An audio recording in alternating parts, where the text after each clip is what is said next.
안녕하십니까. 자, 이제 랩뷰를 시작하시거나 랩뷰를 사용하고 있는데 좀 더 체계적으로 배우고자 하시는 분들께 조금이나마 도움을 드리기 위해 정기적으로 랩뷰 관련된 동영상 강좌를 업로드하고 있는 랩뷰 마스터 유튜브 채널입니다.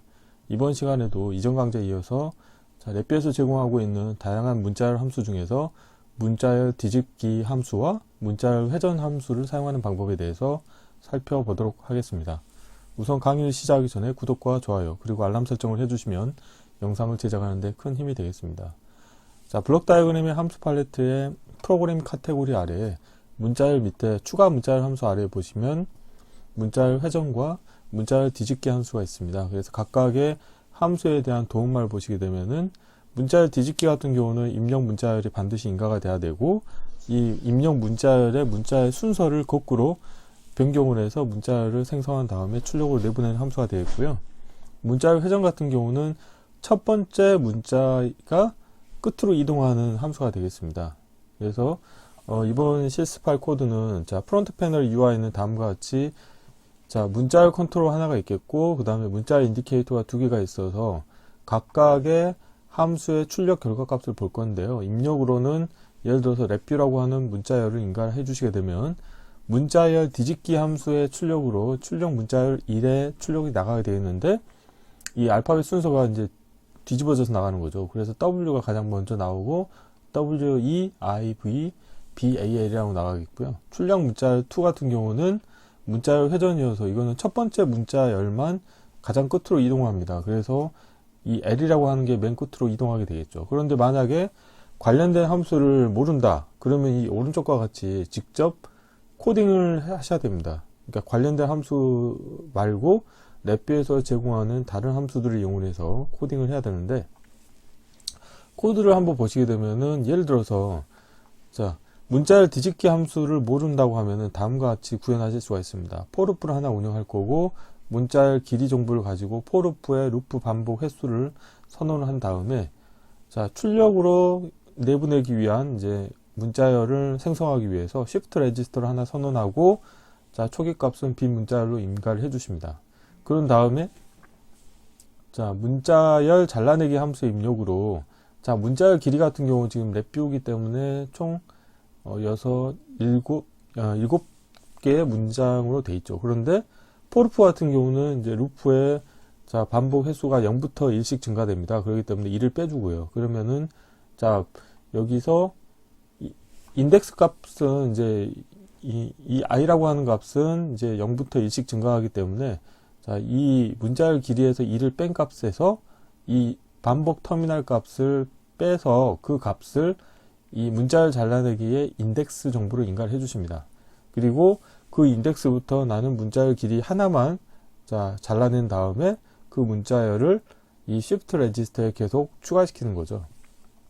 그래서 결국에는 가장 끝 문자열부터 해서 하나씩 이 문자열 연결 함수의 입력으로 인가해 주시게 되면은 결국에는 뒤집기 함수의 출력하고 동일하게 다음과 같은 결과가 나오게 코드를 구현하실 수가 있습니다. 그런데 보시는 것처럼 코드의 복잡도가 엄청 증가가 되죠. 그렇기 때문에 문자열 뒤집기 함수라는 것을 알게 되면은 손쉽게 내가 원하는 문자열을 뒤집어서 출력으로 내보내는 코드를 구현하실 수 있게 되겠고요.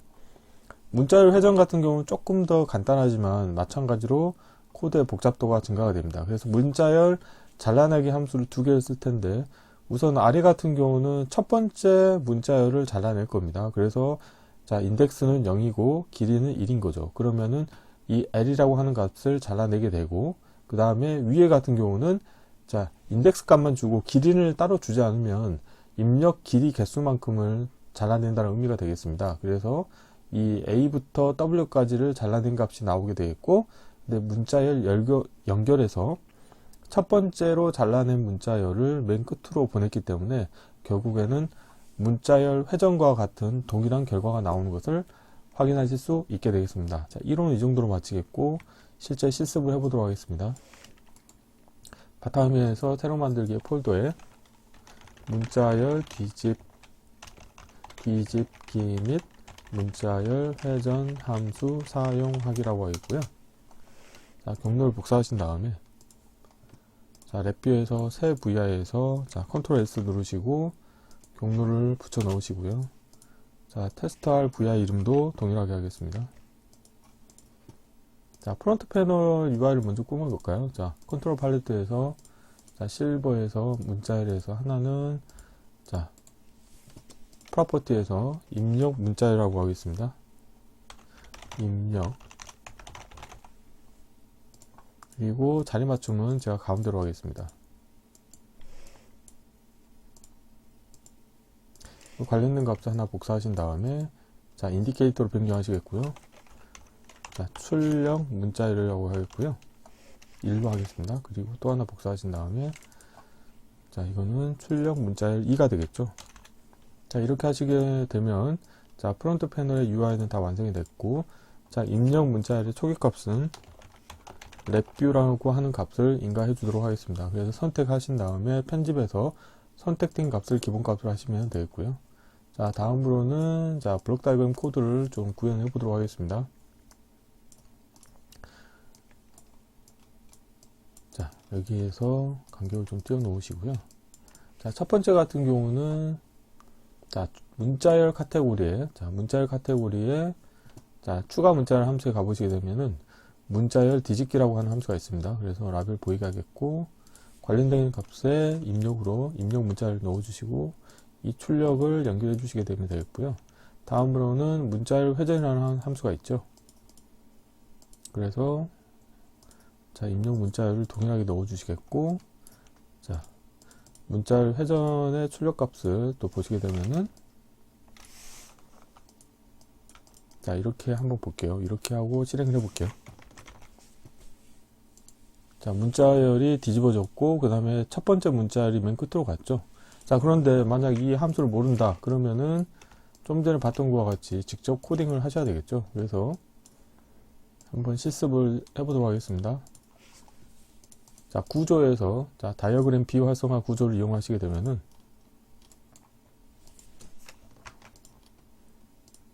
자, 그 텍스트 기반 언어에서, 자, 주석 처리하는 것과 동일한 효과가 있습니다. 그래서 이렇게 일단 하시게 되면 이 부분 코드는 주석 처리가 되겠고요. 그럼 여기서 코드를 운영해 볼 텐데요. 여기서는 포르프를 하나 불러오겠고, 자, 문자열에 가보면 문자열 길이 함수가 있죠. 그래서 입력 문자열에 대한, 자, 라벨 보이게 하겠고, 자, 포르프의 반복 횟수에, 자, 관련된 값을 인가해 주시겠고요. 다음으로는 출력 문자열을 만들기 위해서 Shift 레지스터를 하나 만들겠고, 자, 빈 문자열 상수를 하나 만들어서, 자, Shift 레지스터를 초기화하겠습니다. 다음으로는 포르프 입력으로 입력 문자열을 인가시켜 주겠고요. 자, 여기서 할 거는 문자열 잘라내기 함수를 이용을 할 거예요. 그래서 입력으로 입력 문자열을 넣어 주시고요. 자, 라벨 보이게 하겠고, 근데 어떻게 잘라낼 거냐? 문자열 길이에서, 자, 마이너스 1을 할 겁니다. 자, 1을 빼겠고요. 이걸 좀 밑으로 내릴까요? 자, 이거를 밑으로 좀 내리겠고, 이 뺀 값을 다시 빼겠습니다. 빼기해서, 그러니까 인덱스 값을 이제 가장 높은 인덱스에서 낮은 인덱스로 이제 바꿔가면서 문자열을 하나씩 뽑아낼 거거든요. 그래서 이렇게 하고, 이 옵셋에 관련된 값을 인가해 주시겠고요. 자, 이걸 조금 위로 올리겠고, 그 다음에 길이는 1로 하겠습니다. 생성의 상수에서 1로 하겠고요. 자, Y에 정리해 주시고, 자, 이렇게 나온 값을, 자, 배열 함수를 이용을 해서, 배열이 아니고, 문자열 연결 함수를 이용을 해서, 문자열에 추가해 주도록 하겠습니다. 기존 문자열에 뒤쪽에 관련된 값을 추가해 주도록 하겠습니다. 해서 관련된 출력 값을, 자, 출력 문자열 1에 내보내면 되겠습니다. 이렇게 하면은, 자, 문자열 뒤집기 함수를 모른다고 하면은, 다음, 이렇게 지금 포르프와, 자, 문자열 잘라내기 함수를 적절하게 이용을 하시게 되면은, 구현을 하실 수가 있거든요. 실행을 해볼게요. 자, 동일한 결과가 나오는 것을 확인하실 수 있게 되겠고요. 아래도 한번 짜보도록 하겠습니다. 아래는 문자열 회전 함수 대신에, 자, 문자열 회전 함수를 모른다 그러면 직접 또 코딩을 해야 되는데요. 우선 첫 번째로는 문자열 잘라내기 함수를 두 개를 불러오겠습니다. 자, 그다음 또 하나 불러오시겠고요. 자, 각각에 대해서 입력을 인가해 주시겠고, 자, 여기도 입력으로 인가해 주겠습니다. 그리고 위에 같은 경우는 옵셋을 생성의 상수에서 1로 해가지고, 자, 하겠고, 아래 같은 경우는 옵셋을 0으로 하고, 그 다음에, 자, 그 잘라내고자 하는 데이터의 길이는 1로 하겠습니다. 그러면 첫 번째 데이터만 잘라내지게 되겠죠. 그래서 첫 번째 잘라낸 데이터를, 자, 문자열 연결 함수를 이용해서 뒤쪽에 붙이겠습니다. 그래서, 자, 이렇게 연결해 주시겠고, 다음으로는 첫 번째 문자열 잘라낸 거를 맨 끝으로 연결해 주시면 되죠. 자, 이렇게 하면은 코드가 완성이 됐고요. 마찬가지로 동작을 좀 확인해 보도록 하겠습니다. 일단은 코드 사이즈를 좀 최적화할게요. 자, 이렇게 하겠고, 자, 와이어를 좀 줄이겠고, 자, 이렇게 됐습니다.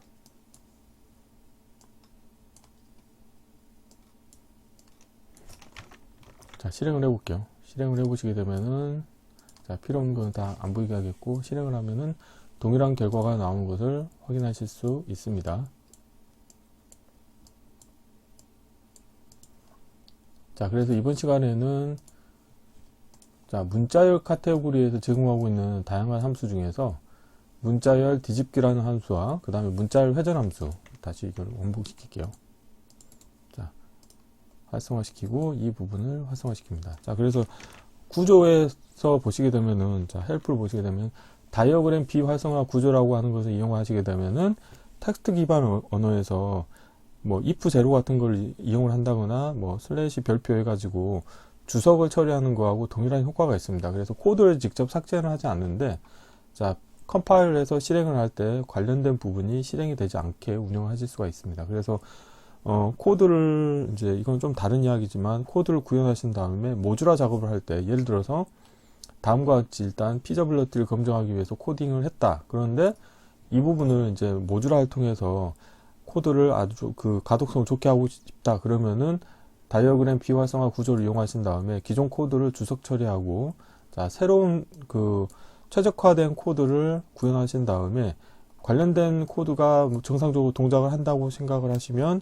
이제 기존에 구현했던 코드는 아예 삭제하는 식으로 해서 운영하시면 좋습니다. 그래서, 자, 이번 시간에는 문자열 뒤집기 함수와 문자열 회전 함수를 이용을 해서 내가 원하는 결과를 얻는 방법과 관련된 함수를 모를 경우에는 이제 forLoop와 그 다음에 뭐 문자열 잘라내기 함수를 적절히 이용을 해서 동일한 기능을 구현하는 방법에 대해서 살펴보았습니다. 이번 강좌는 이상으로 마치겠습니다. 감사합니다.